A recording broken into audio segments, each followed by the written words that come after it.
हमारे उल्मा जिनके हाथ में आजकल दीन है, ये लोगों को जोड़ते क्यों नहीं? जो आलम आता है वो एक नया फिरका बना के बैठ जाता है, जो आलम आता है वो इख्तलाफ कर लेता है। एक मैं सीरीज शुरू कर रहा हूँ, सारे उल्मा के पास जाऊँगा और आज मैं सबसे पहले मौजूद हूँ इंजीनियर मोहम्मद अली मिर्ज़ा साहब के पास।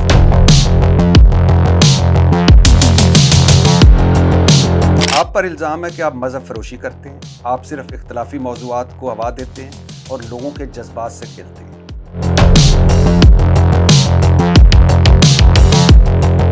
मुझे एतराज़ ये है कि आप एक कुर्सी पे बैठते हैं और उस कुर्सी पे बैठ के आप फिर धड़ाधड़ फतवे देते हैं। आप इंजीनियर थे, अचानक आ गए और आपने कुर्सी संभाल ली। अल अज़हर यूनिवर्सिटी में डॉक्टर तैयब कादरी साहब की किताबें पढ़ाई जाती हैं, लेकिन डॉक्टर तैयब कादरी साहब को करोड़ों लोग और लाखों उलमा कहते हैं जहल मुतलक है। लेकिन मैं बता रहा हूँ, डिफरेंस बता रहा हूँ। देखा ना, मैंने थ्योरी ऑफ रिलेटिविटी सवाल उठाया आपने। नहीं, मैं जवाब दे रहा हूँ। जज्बाती हूँ तो मैं आपको काफिर कहूँ? कहते कोई अरे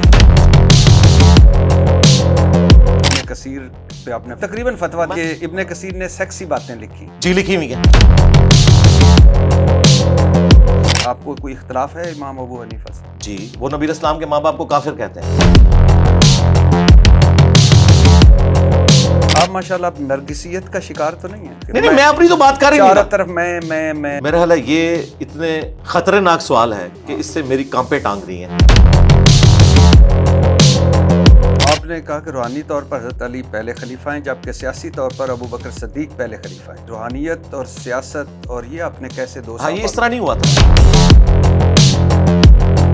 ये फ्राडियां हैं दीन के नाम के ऊपर। इन्होंने पढ़ा हुआ है, उसके बावजूद ये सब कुछ करते हैं। कैंची लेके काट रहे हैं चुटिया, 5 रुपए का सिक्का भी नहीं चंदे पे छोड़ते और जाके कब्रों को गुस्ल दे रहे हैं। वहां पर खाना काबा शरीफ को गुस्ल दिया जाता था, इन्होंने मज़ारात को गुस्ल दिए। खिलाफे काबा चढ़ता था, इन्होंने कब्रों के ऊपर गिलाफ चढ़ाने शुरू कर दिए। कौन पढ़े लिखे लोग?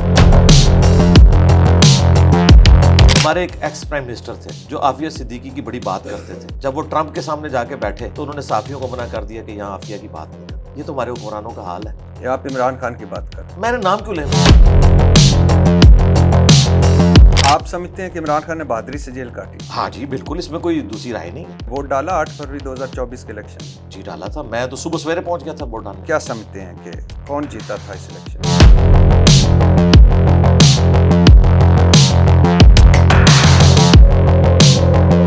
फॉर्म 45 ठीक है कि 47 ठीक है? दोनों ही फॉर्म है, सरकारी फॉर्म है, दोनों दुरुस्त होने चाहिए, आपस में मैच करने चाहिए। अच्छा, आप भी ठीक हैं और जो कह रहे हैं कि कब्रों को ज़ियारतगाह बनाना है वो भी ठीक है? दूसरों पर बहुत सख्त तनकीद करते हैं, जो कहते हैं मैं आपका हक है, फ्रॉड है, ये है वो है। लेकिन जब तहरीक इंसाफ वालों ने आप पर तनकीद की तो आपने ऐसी उनको सुनाई, यूथिया तो फलां।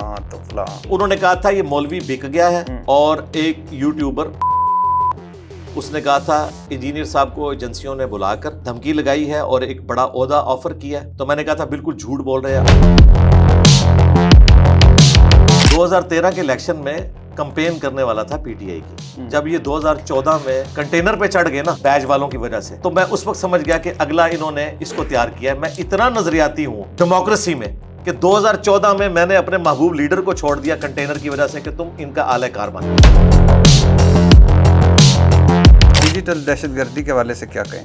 डिजिटल दहशतगर्दी अगर तो इस तरह की है कि पाकिस्तान की फौज का इदारे के तौर पर मजाक उड़ाया जाए, और इस किस्म की चीजों को तो मैं डिजिटल दहशतगर्दी समझता हूँ, क्योंकि फौज जो है वो किसी जर्नैल की नहीं है। एक प्राइम मिनिस्टर के घर में जाके उसकी मस्जिद में रो के दुआ करवा रहा हूँ, दूसरे प्राइम मिनिस्टर की बीवी फौत हो जाए तो उसका जाके जनाजा पढ़ा रहा हूँ। मुझे आपने कहीं देखा है पब्लिक गैदरिंग्स के अंदर, ISPR की किसी गैदरिंग के अंदर? क्या आप समझते हैं मुझसे कोई राब्ता नहीं करता? आपने मैदान जंग की कोई हमारी वीडियो देख ली है तो हम हर वक्त मैदान जंग में नहीं होते। अब शायद अफरीदी क्रिकेट के मैदान में तो ऊंचा बोलेगा, बीवी से चाय नहीं इस तरह मांगेगा। Thank you.